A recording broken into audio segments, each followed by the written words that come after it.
നമ്മുടെയൊക്കെ അമ്മമാരുണ്ടാക്കുന്ന ഫുഡ് അതിൻ്റെ ടേസ്റ്റ് ഒന്ന് വേറെ തന്നെയായിരിക്കും അല്ലേ. നമ്മളിനി എവിടെ പോയി എന്തൊക്കെ ഫുഡ് കഴിച്ചാലും അവരുണ്ടാക്കി തരുന്ന ഫുഡിൻ്റെ അത്രയൊന്നും വരില്ല അല്ലേ. എനിക്ക് അങ്ങനെയാണ് കേട്ടോ. എനിക്ക് കല്യാണം കഴിഞ്ഞ ടൈമിൽ ഞാൻ എൻ്റെ വീട്ടിൽ വരാൻ വേണ്ടിയിട്ട് ഇങ്ങനെ അമ്മ ഉണ്ടാക്കിയ ഫുഡ് കഴിക്കണം എന്നൊരു ചിന്ത വരും. അത് നമ്മളിനി അവിടെ എത്ര ഫുഡ് കഴിച്ചിട്ടാണെങ്കിലും ഇവിടെ വന്നു കഴിഞ്ഞാൽ നമ്മൾ ഓടിപ്പോയി അടുക്കളയിൽ പോയി സാധനങ്ങളൊക്കെ എടുത്ത് എന്തൊക്കെ ഉണ്ട് നോക്കും. എന്നിട്ട് നമുക്ക് ആവശ്യമുള്ളതൊക്കെ എടുത്ത് കഴിക്കും. അതെന്തോ എല്ലാ പെൺകുട്ടികളും അങ്ങനെ തന്നെ ആയിരിക്കും അല്ലേ. ഇവിടെ എന്തായാലും അമ്മ ഒരു സ്പെഷ്യൽ പച്ചടി ഉണ്ടാക്കുന്നുണ്ട് കേട്ടോ. എല്ലാവർക്കും അറിയാമായിരിക്കും ഇതിൻ്റെയൊക്കെ റെസിപ്പി അല്ലേ. നമ്മളിന്നപ്പോൾ ഓമക്കായ ഉണ്ടല്ലോ, പപ്പായ എന്നൊക്കെ പറയും, വേറെ എന്തൊക്കെയോ പേരൊക്കെ പറയും ഇതിന്.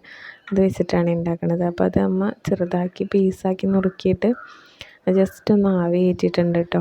എന്നിട്ട് അതൊരു പാത്രത്തേക്ക് മാറ്റിയിട്ട് അതിലേക്ക് നമുക്ക് തേങ്ങ, പിന്നെ കടുക്, തൈര്, ഇത്രയും സാധനങ്ങളാണ് അരപ്പിനായിട്ട് വേണ്ടത്. അത് ജസ്റ്റ് ഒന്ന് മിക്സിയിലൊന്ന് അടിച്ചെടുക്കുന്നുണ്ട് കേട്ടോ.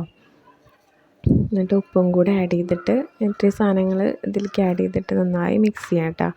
അതിന് ശേഷം തൈരോ എന്തെങ്കിലും ഉപ്പോ എന്തെങ്കിലും കുറവുണ്ടെങ്കിൽ അതും കൂടെ മിക്സ് ചെയ്യണേ. കുറച്ചും കൂടെ ആഡ് ചെയ്തിട്ട് നന്നായിട്ട് മിക്സ് ചെയ്യാം.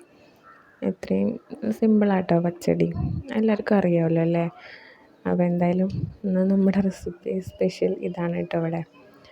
അപ്പോൾ അമ്മ ഉണ്ടാക്കാമെന്ന് പറഞ്ഞു, അപ്പം നമ്മൾ ഉണ്ടാക്കിക്കോന്ന് പറഞ്ഞു. അത്രേ ഉള്ളൂ കേട്ടോ.